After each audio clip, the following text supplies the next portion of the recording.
Hello, everybody, and welcome again to Procrastinator's Pit Stop. We have another exciting guest for you today. Patrick Boylan, a multi-instrumentalist and co-founder of Museflow, transformed his musical journey through self-directed exploration after finding traditional lessons uninspiring. Museflow, often dubbed the Duolingo of music education, redefines music learning by focusing on sight reading and skill building, creating a more engaging and effective experience for students. Patrick, welcome to the show. Thank you so much for having me. What a bio. Yeah, well, this is going to be a really interesting show today. We have a lot of things to go over. I mean, we want to talk about dopamine. We want to talk about some other things. But before we get into it, we do like to have an icebreaker on the show. And the question for you today was, which cartoon character do you resonate with the most, and why? Okay, yeah, you said this a couple minutes ago, and I was like, what cartoon character do I resonate with? I do think that I resonate with Eeyore most. Eeyore from whatever Piglet and Eeyore, and I'm not depressed. I don't have that propensity in my blood, but I do have a tendency to look to the negative. And I come from like a very dark Black Irish family, like very talking about death. You know, my grandpa, he got cancer, like, and then he got over it. And then literally right when he got over it, he asked the nurse, okay, so when's it going to happen again? I have a tendency to kind of think that way.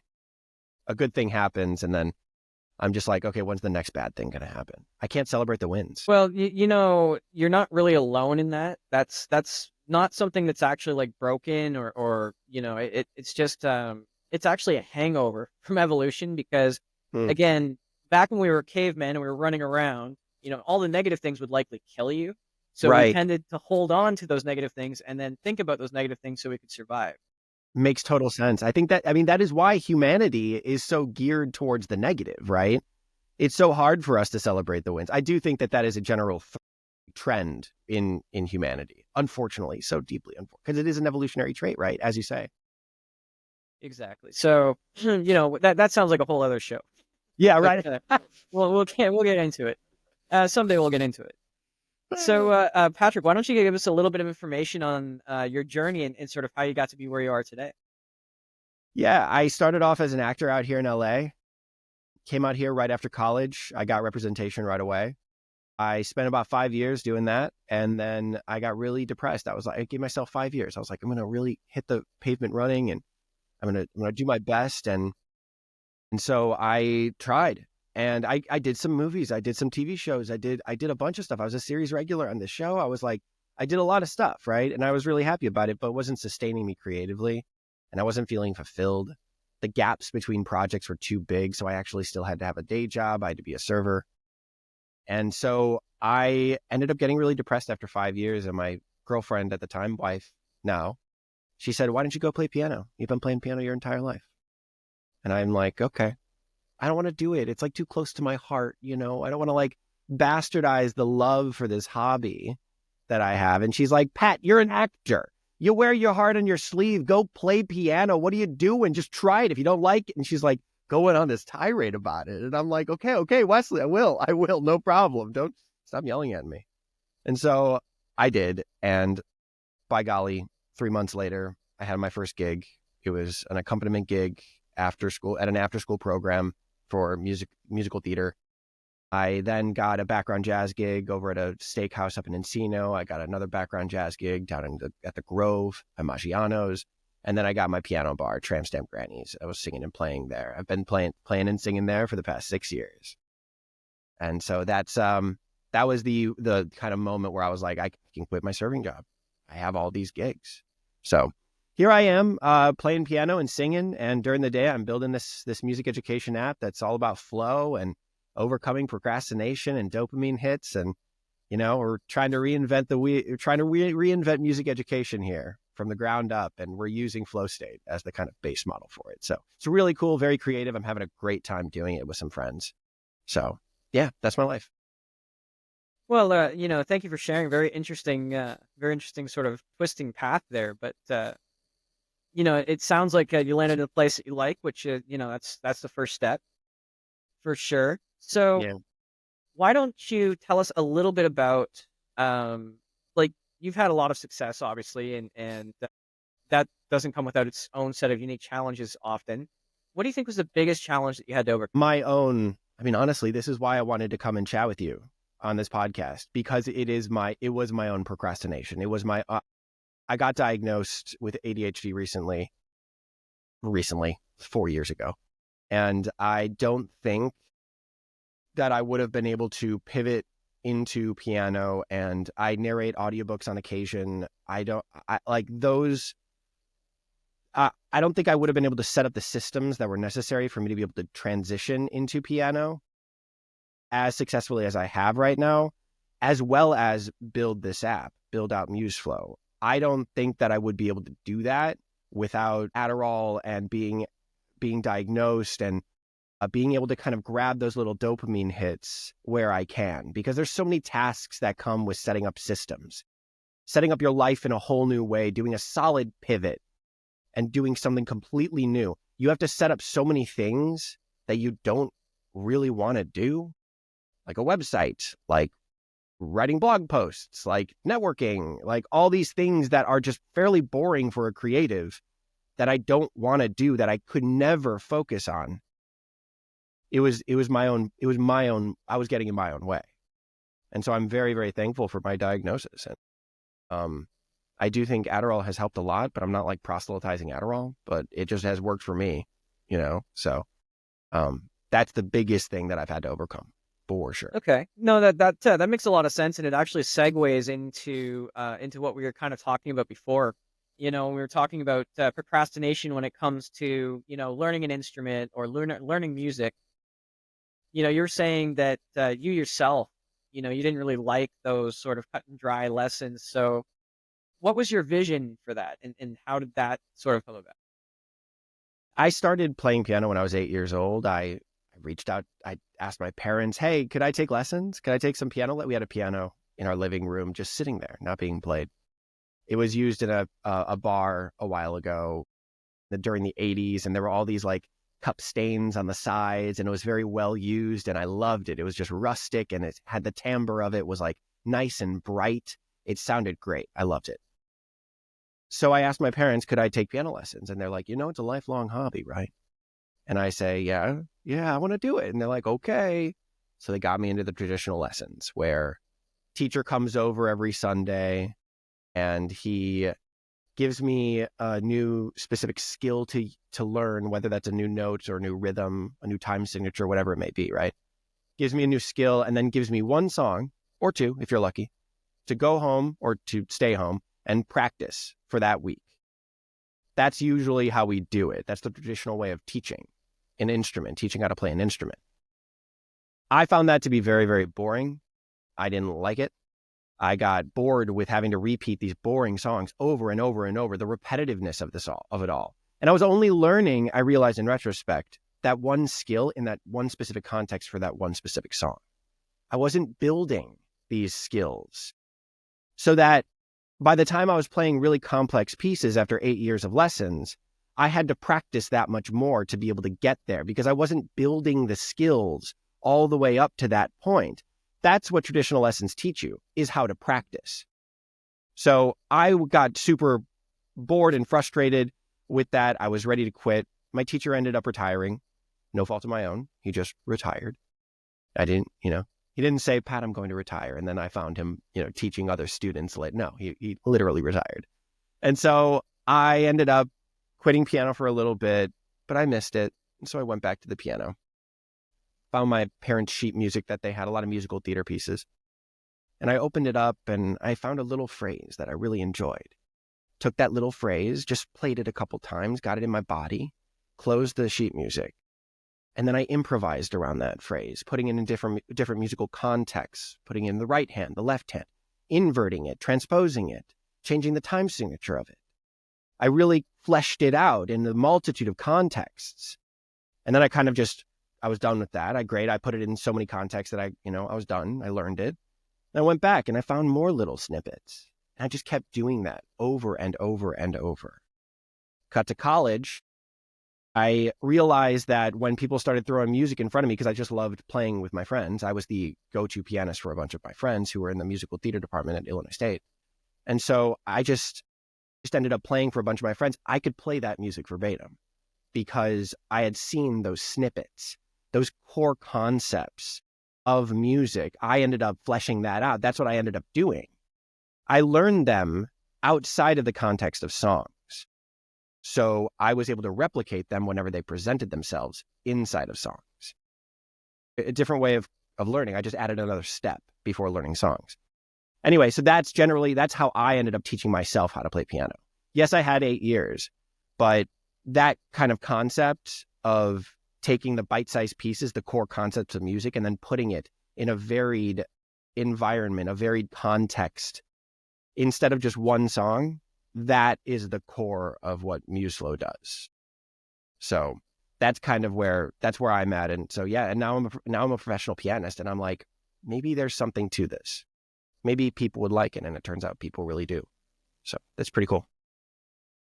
Yeah, I love that. Thank you for sharing that. And we talk about a little bit about a little bit before the show. We talked about this. You wanted to get into the dopamine and the role that plays in sort of keeping you moving forward. Why don't you explain a little bit about that? Yeah. So the way that it works in the app is that we engage you in what's called sight reading, which is the act of reading music at first sight.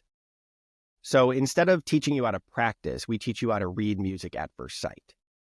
And we teach you from one note, 3 rhythms, 2 hands. We can teach you all the way from the beginning. We teach you, of course, what sheet music looks like at the beginning of all of this and how to play it.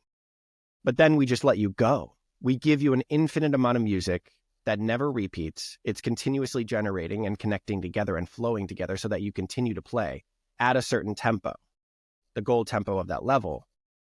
And you're in flow state. You're really enjoying this. You're locked in that groove where you lose time and you're just doing this one task that is perfectly suited for your skill set. Keep going, keep going. Oh my gosh, you're actually feeling yourself getting it. It's a struggle at first, of course, but you overcome that by just breathing and letting yourself sink into playing. And then you can actually recognize, holy cow, I'm getting better. I'm looking at my accuracy up in the right-hand corner of the screen. I'm getting better. I'm playing better. You hit 95% accuracy. You play 4 phrases in a row at 95% accuracy, and boom, you've passed the level. Big dopamine hit happens right there. So that's how we've kind of hijacked this sort of dopamine circuitry, this cycle of dopamine hits. We get you into flow state. We get you into flow. You play an infinite amount of sheet music, and then we've gamified it so you pass the level at a certain point, and once you've passed that level, a huge dopamine hit just washes right over. It's real. I'm obsessed with it. We have people that play it just for those dopamine hits, but we also have people that play it just for flow, just for the flow state aspect of it. So there's multiple contexts of people using this. But yeah, that dopamine is extremely necessary to continue with any sort of skill building. That's what I found, at least. No, I mean, yeah, you're absolutely right. I mean, if you can get that sort of gratification, if you can get that feeling of gratification, I mean, and it really doesn't matter where you get it. I mean, it could Okay. be it does matter a little bit because, I was never motivated by those little gold stars in school. Like, you get a gold star. Like, Well, here's the problem with that. That's extrinsic motivation. That's external motivation. We're talking about intrinsic motivation here, right? I think there's a whole different sort of like dopamine hit that comes from an intrinsic want versus an external extrinsic want. That star is external. Those badges, whatever you call them, that's just a slap on the like you're not going to get a dopamine hit from that, are you? well, it depends. Sometimes you do. This is especially true in gaming in general. They have found that when you complete a task in a video game, much like the app, when you can check off those boxes, it's almost the same sort of sense of satisfaction that you get while you're playing the game as you would get from, say, creating a piece of music or creating a piece of art. At least that's what the studies have shown. Interesting. Okay. Because I find that like when the reward is learning a skill or the reward is completing the level in any video game, whether that's a boss battle or something, or you're literally learning a new skill, right? That is the star. that is much more substantial than any sort of like actual star that shows up on screen.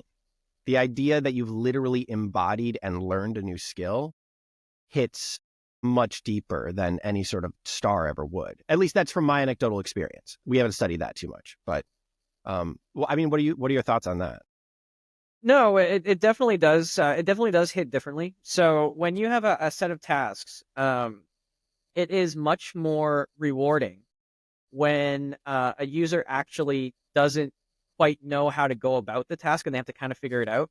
So in a lot of open world games, they find that when they did these studies, they find that the gratification was more in these open world games where they could sort of figure things out.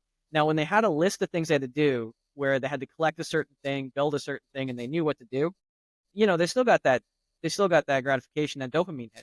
But it was more if you just let them, and I forget the name of the game right now, but they stuck them in like almost like a sandbox, Yeah. and not quite like Minecraft, but you had an open world. You didn't really have any quests. You would get a quest, and it would say, "Okay, you have to do this," but that's it. It wouldn't tell you what items you needed. It wouldn't tell you anything at all about the task. And so you had to kind of go around and you had to experiment. And when you were experimenting, and when you finally found the right answer, you're like, "Oh, I did it." And so that dopamine hit and that gratification was actually more than if they told you how to do it and you successfully did it. So Cool. absolutely. Ooh, that's fascinating. I could see though, just from putting myself in that situation, how that could be. Because checking off a list is never really like fun. You kind of want to find the path yourself. You want to find the path from, okay, I don't know what to do. The problem solving skills are much more needed in that circumstance. Well, it's true, and I mean it's kind of like escape rooms, right? Right. Everybody, I mean, sometimes they'll give you clues, but most of the time they'll just sort of leave you there, and then you have to find the clues or to figure things out. Or maybe they give you the first three, and then you have to figure out the rest. So that's why those are so popular as well. But I just getting got off of in. dopamine, as we know, it's Sorry, a go on. Yeah, chemical yeah, that yeah. naturally occurs in the brain. You know, there's been talk of, especially in the music world, how certain substances may increase your state of flow or may, make you play better, make you able to learn better. I was able to do a few readings on these different studies that were conducted. They did studies on alcohol, they did studies on psilocybin, they did studies on marijuana, they did studies on caffeine. And I just want to hear your experience. I mean, you were in LA, so I'm sure that the music scene there is pretty interesting sometimes. So, what's your experience been with? I mean, look, I'm not going to say where, of course, but I had a gig where some people just like all the different pianists, the drummer, the bassist went to the bathroom and they just did a ton of coke, and they came on back and they were playing intensely. And here I am sitting at the piano, just going with the flow. But like, I'm not that kind of guy.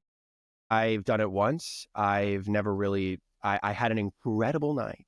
It was the most incredible night, but I knew that when I woke up and there were zero ramifications for it and I wanted to do it again, that I would just utterly get addicted to it. So I never did it again.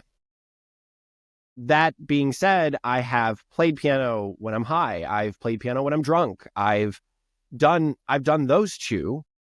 I've played piano when I was on mushrooms, and I found, but this also might be my own perspective because I only did that in my own house.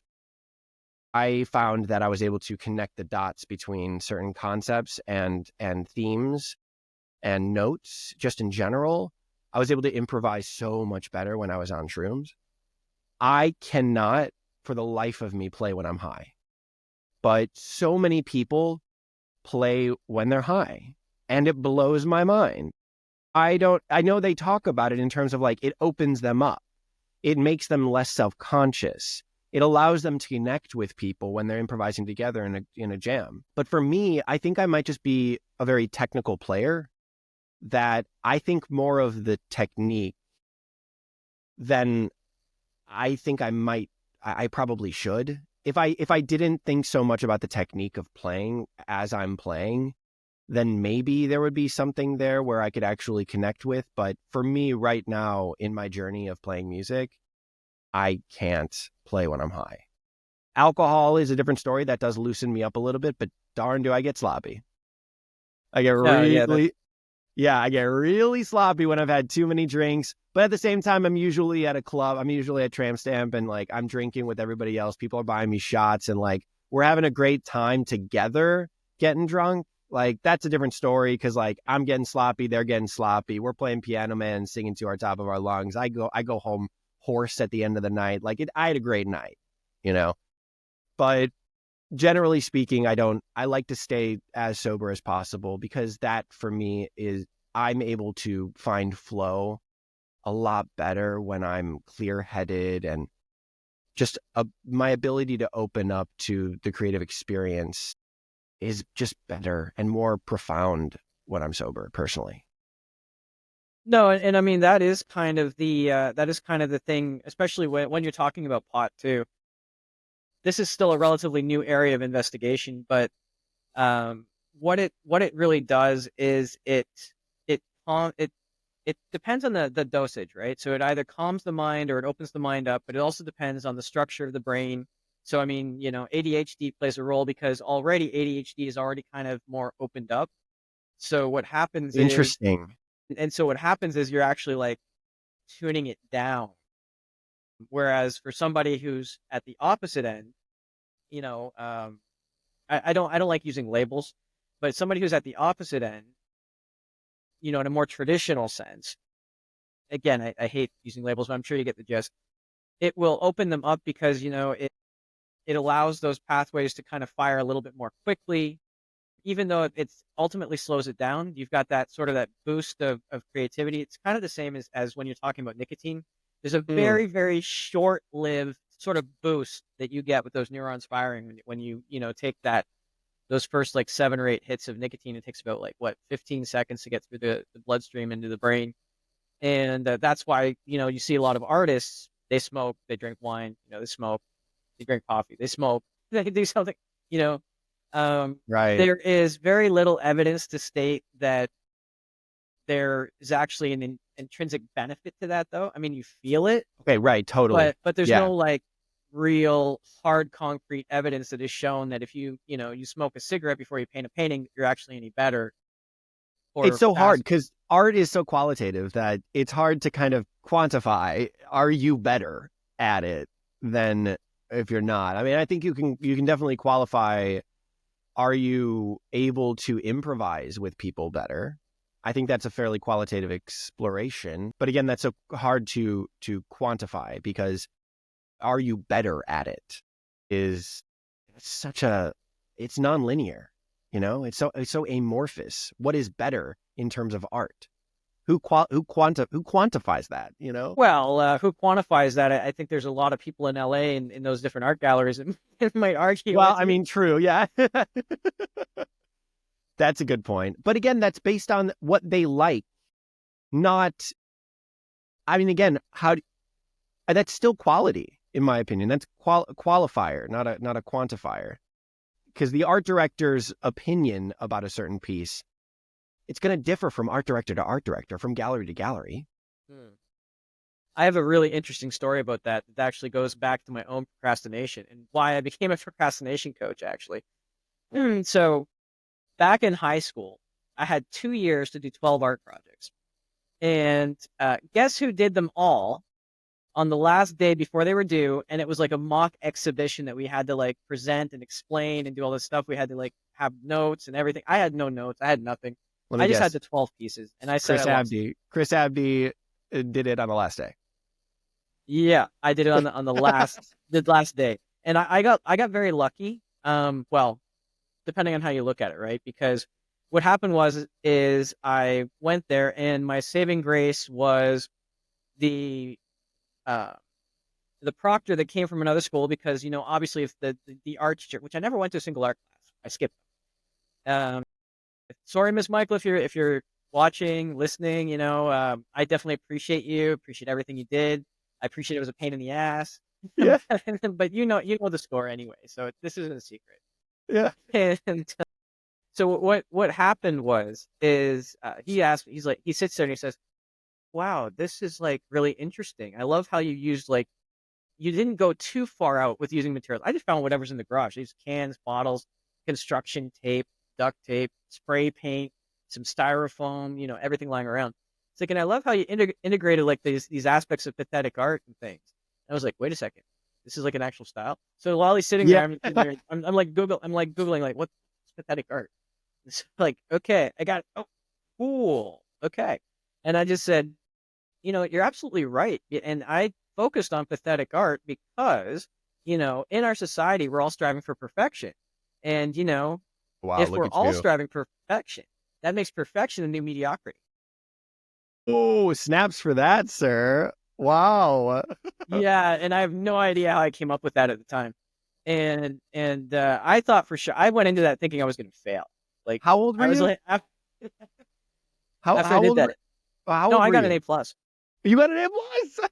Yep, and the guy, one of my friends, he studied, he worked his butt off for those 2 years, and he had extra art lessons. He was the protege. He went with some very famous painters in Central America where we were studying, and he wound up only getting an A, and so, Oh, and so and that was probably the best thing that could have happened to me, getting that A plus because I was expecting to fail, but it was also the worst thing that could have happened to me because yeah.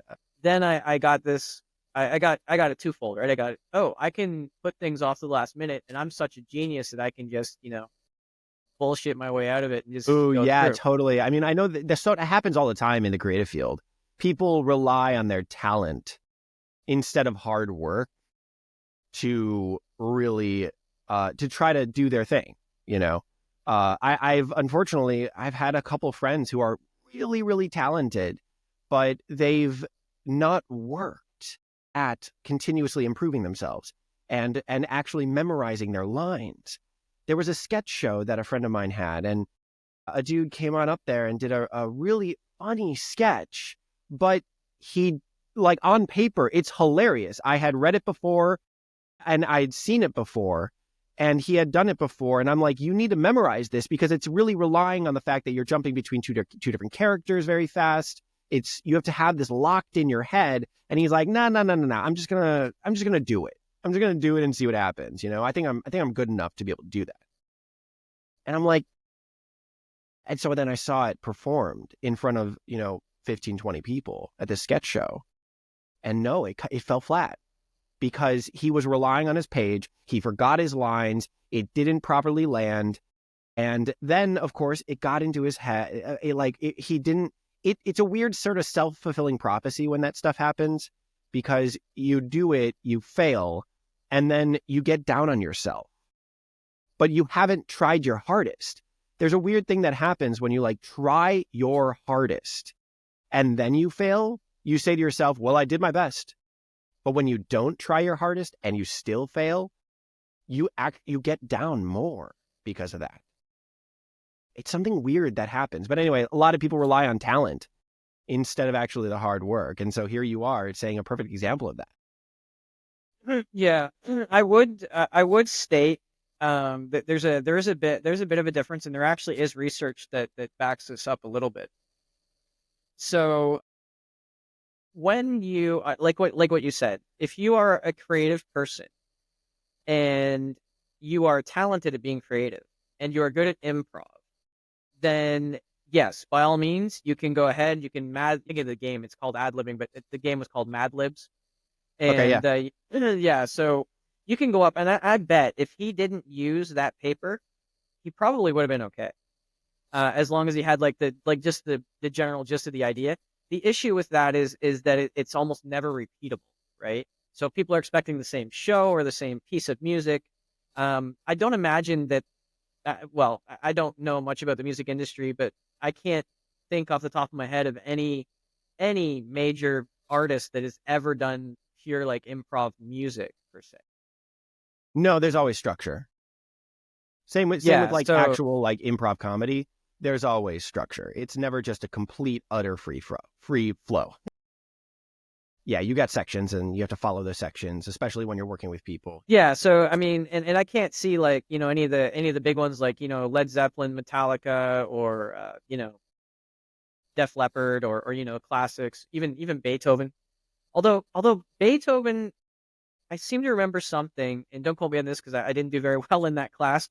But didn't Beethoven invert some of his music at one point? Yeah.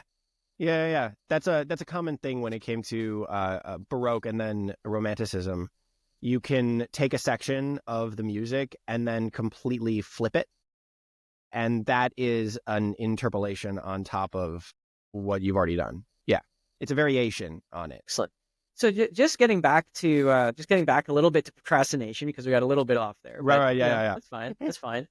So when you talk about learning music, what do you think is the biggest factor in causing people to procrastinate in learning a piece of music? Do you think it's more about them not feeling like they have the talent to do it, or is it they just start doing it? It's just too. I think there's a couple things. People don't learn. People always put this like, I want to learn this song at the top of the pinnacle of success. They want to work on that. But in reality, their skill level is just so, the gap between what they can read at first sight and what they want to play is just so big that all they'll be doing is working on the technique of playing that one specific song. That's not the fun part of playing any sort of instrument.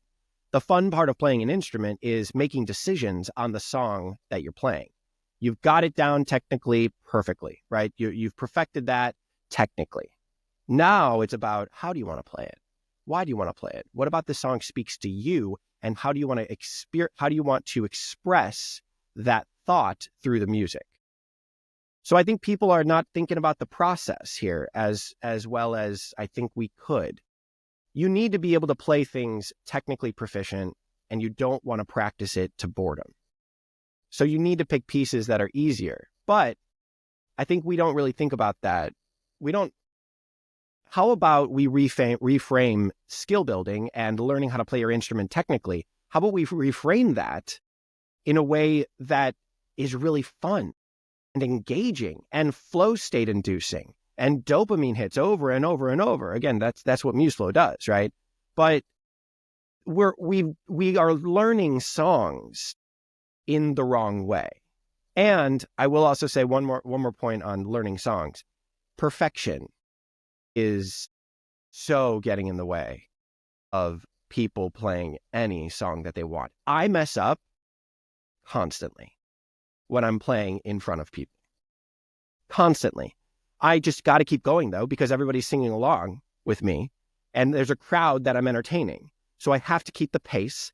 I've got to just keep going. Sometimes I will be completely off for a solid 4 bars, and I'm like, where am I? I don't even know. And I'm still playing, though. I'm still playing, and people are singing along, and then there you go. I get back into it, and we get back in the groove. But the flow never stops. So I think perfectionism is something that gets in the way a ton of people starting to learn an instrument. Failure is just so debilitating for them. Whereas what if we reframed failure as just a part of the learning process? It's the only way that we're going to learn is by messing up. And so that needs to be a part of the process. And again, I'll say it again, Museflow does a great way of letting those failures just roll off your back because you just got to keep going. No, for sure. And you're absolutely right. I actually heard a really good acronym for fail from a choreography school in London, England. I was speaking to someone and their daughter was in that school, and they said that the acronym for fail, FAIL, is first attempt in learning. I love it. Yeah, seriously. I saw so one of our engineers, he just finished level 18 in Museflow. And he started playing a song that got unlocked at the end of that sight reading level. Songs get unlocked so you can actually go apply those skills that you're learning in the sight reading trainer. You can go apply them in actual songs. Now, the beautiful thing about this is that the songs are at your level. So you're not having to technically perfect a song that's way out of your level. So we've already kind of figured that part out for you, okay? He got to level 18. He finished level 18. He said, great, I'm going to go play this one song, right? And it was like a version of Piano Man by Billy Joel. And he sits down. We watch him. We're right there with him via Zoom. And he plays it. He starts the metronome and he just goes. And the guy is messing up so much, but he just keeps going. And he's smiling and he's having so much fun just playing. and all these red notes are just rolling off of his shoulder. He's not caring, not caring, not caring. And he gets to the end of the song and he's like, that was amazing. And we all blew up. We all were like, yes, you kept going. Because I'm a pianist. My co-founder, Steven, is a pianist. Our other co-founder, Andrew, is one of our engineers. He's a classically trained pianist. We all understand that when you hit a wrong note, at least the way that we were taught, when you hit a wrong note, it just is debilitating. And so many kids these days, the wrong notes are debilitating. But this dude was just letting them go. It didn't matter whatsoever. And he got to the end. He only got 40% correct. He got 60% of the notes wrong. But he loved it. He had such a great time. And the way that he was able to reframe failure as just a part of the process because of Museflow is incredibly inspiring to me for the next generation of music education students. I'm so excited to see this process of teaching where failure is just so ingrained in it that it doesn't even matter. Like, talk about the meta skills that are going to be taught because of this new method of teaching. I don't know. I think it's really cool. But yeah, first attempt. What is it?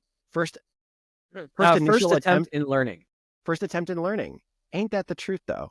We're going to fail. It's inevitable. Don't get hung up on it. Yeah, and the truth of the matter is too is that we learn much more from our failures than we do from our successes. If you set out and you do something right, I mean, what are you going to learn? I mean, go back to you and your art experience, right? You didn't learn anything because you bullshitted your way the entire way through that and you got an A+. You didn't learn anything from that, though. When did I learned the bad things. I learned that I could, get away with it. That's what I learned. That was the bad thing. When did you realize that your procrastination was a detriment to your learning? Actually, I learned that my procrastination was a detriment because what happened was, I had that sort of inflated sense, and I coasted along for a good while. But where it really struck me was when I first got into project management, and I was scheduling them all. It was good. We got along, and every project was going fine. But then you've always got these projects. I mean, you've been in development. You've got these projects that have bottlenecks, but the problem is that the work going back doesn't really stop. So I just kept getting those tasks pile on, pile on, pile on, pile on, and I kept using the same sort of methodology to say, oh yeah, I can start this 2 weeks from now because we'll get over this bottleneck, no problem. Right. And wow. yeah, the whole thing just sort of kind of imploded pretty badly. I was lucky in that my mentor said to me, he's like, I know exactly what you did and why this happened. And he's like, we'll just take it as a learning experience to keep going. That's great. But that was, I think, one of them. The other one is kind of a sad story. When my mother moved into got moved into nursing home, they told us she was going to pass. And we all knew this. I kept putting it off. I always had other things that were seemingly more important. I didn't want to go because it was uncomfortable for me, right? And I felt like I had better things to do. So put it off, put it off, put it off. I scheduled it on the Monday, and she died the Sunday night, or I guess the Sunday morning before I went to see her. So in that case, my procrastination actually robbed me of what could have been a good last conversation with my mother, right? Yeah. So on the one hand, I know how debilitating it can be when it comes to personal tasks. I can know, and I also know how debilitating it can be when it comes to other matters as well, especially in social circles. Yeah. Oh man, that's rough. Yeah, I mean, you're talking about it hitting home, man. You're talking about it in your career and also in your personal life. I feel like you kind of we've got to hit rock bottom at some point. And those were two of those moments for you. Yeah, yeah. No, yeah, rock bottom was definitely those two moments. Also because the first part, it eventually led to a little bit of burnout too. So I almost wound Yeah. up like losing my family because I was spending way too much time trying to fix what I messed up. Man, dude. So yeah, I mean, I can laugh about it now, but it That's good. wasn't very funny at the time. Of course. Of course. But I'm laughing at it because it's just it's absurd how this seemingly harmless thing can just sort of like creep into your life, and you kind of don't even notice it until it's already like this rushing, crushing thing that finally just crumbled in. And Yeah. it Yeah. doesn't even really happen all at once. It's very insidious that way. A lot of times it just Mm-hmm. like sometimes you don't even know you're doing it. Totally. I'll give you a classic example too. When you're doing the laundry, right? If you're trying to help somebody else out around the house and you're doing laundry, well, sometimes what happens is you start doing the laundry and then you'll like get to the last part or something, like where you need to pull it out and sort it and put it away. But then you'll hear something else will get distract you and you'll go and do that. Well, why is that? It could be because the act of actually folding and putting away the laundry doesn't appeal to you. So you'll automatically just search out other things that you can do, to get that sense of, fulfillment, and something else is more, important, right? Hmm. So it takes a great sense of awareness, unless you are a chronic procrastinator, to even understand when you're doing it. Yeah. Ain't that the truth? That's interesting because I definitely find myself to do that too. Like I want to get the tasks that I like better off my task list first, which honestly feels counterintuitive.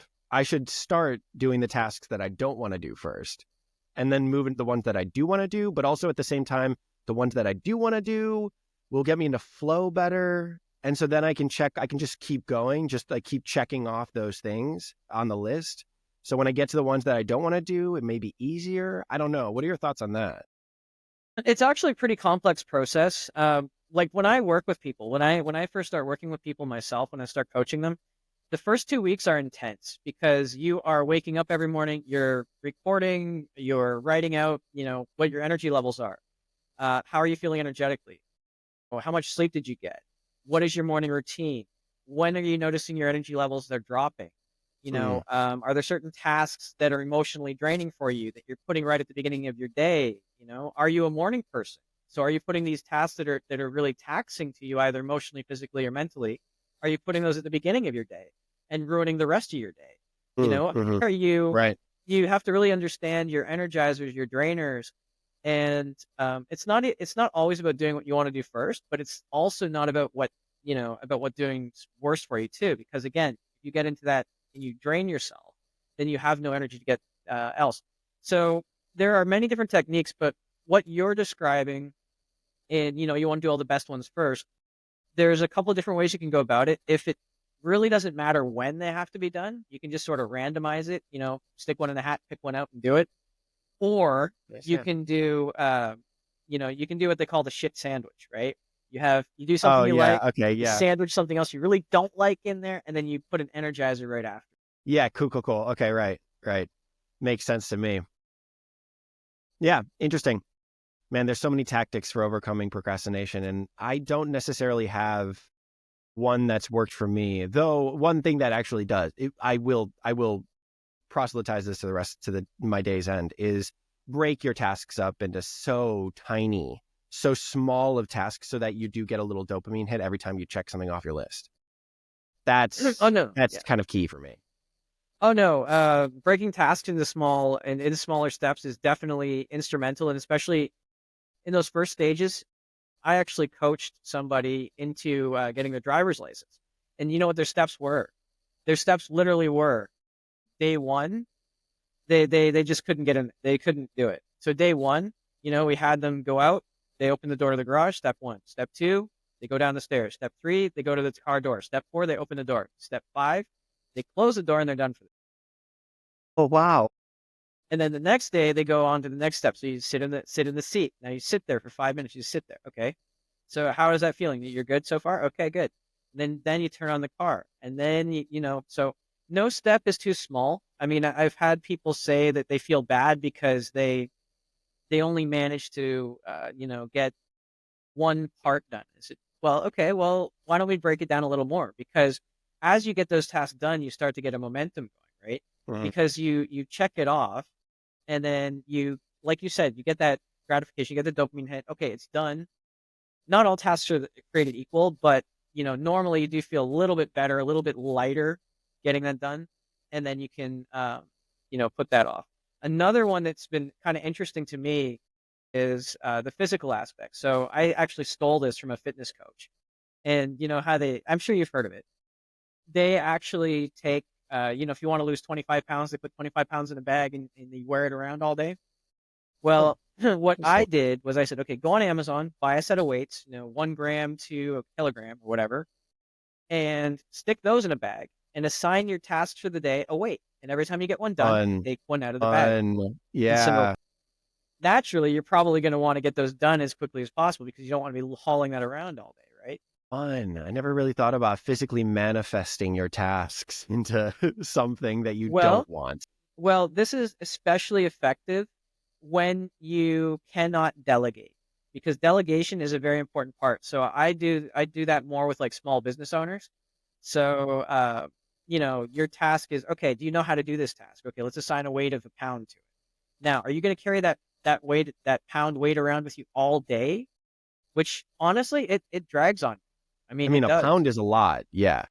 And so are you going to take that around with you all day because you don't necessarily know how to do the task? Or are you going to pass that pound off to someone you know who can do it? Yeah. Yeah. That's interesting. I do love delegation. I think I'm a pretty good delegator myself. It's tough though when you are working in a small team though, and a lot of these tasks that you don't want to do are on your shoulders. I'm the main person in charge of keeping up our blog posts, keeping up our blog. We've got for our repertoire library, I'm continuously adding songs to our song library on our website so that when people Google, hey, learn Piano Man on piano, will pop up. It's right there on the website, and then, call to actions, everything like that. It's those boring tasks that I just don't want to do. Like, I don't want to write blogs. I don't want to write blog posts anymore. I'm kind of bored with that. Right. So I try to outsource that as best as possible.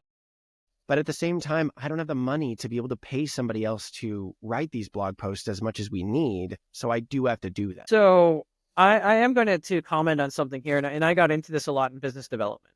So realistically, anything you do, any sort of plan or whatever, or tactic is going to work if you are consistent and you're competent in it. Now, if you can't be consistent in it, it doesn't really matter if you're competent in it either. So one person, and this is something else too, because you mentioned that you don't like writing and anything like that. So instead of writing these articles, could you do something else like video content? Because it still weighs heavily, right? But it's not necessarily writing. And I had another person who was trying to they were trying to create a YouTube channel, but they hated video.